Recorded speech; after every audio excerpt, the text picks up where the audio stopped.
My boss, Bannock Mari, glared at me as I entered the club. "You're late." I was attacked.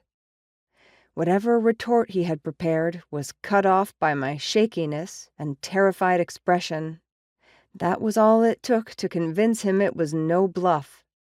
He came over to me immediately, taking my chin in his hands and turning my face this way and that.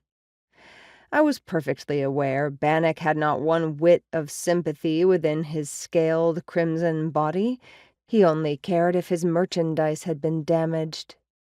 "No obvious marks," he mused to himself, and then he noticed the reddening mark on my wrist from the Awani's hand. "Except for this. Cover it with a bracelet and get on stage 3. I kept my scowl hidden from him as I moved off. That was it. No kind words, no request for an explanation of what happened, just a cold dismissal. Worse, he'd told me to dance on stage 3, where the patrons were close enough to touch me if they wanted. The bouncers were decidedly lazy at Pulsar, and unless one of the patrons looked as if they were going to cause legit harm to the merchandise, they would be left alone.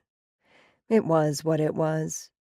I could do this. I'd already promised myself I could put up with almost anything to find Mira. Until then, I had no choice but to do as I was told. I headed through the smoke-filled, darkened club.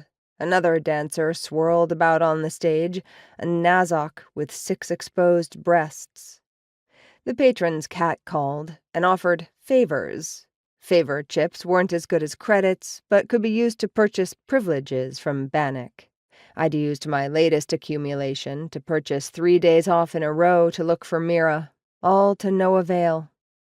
I pushed through the beaded curtain into the dancers' dressing room. Another dancer, a brunette named Sharina, smiled as I entered. "Are you all right?"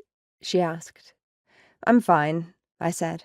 "I got jumped by a couple of Awani, but I'm fine." She frowned, looking worried.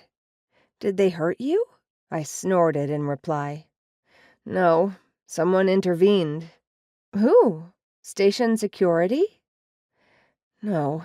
I remembered my darkly handsome rescuer and shuddered.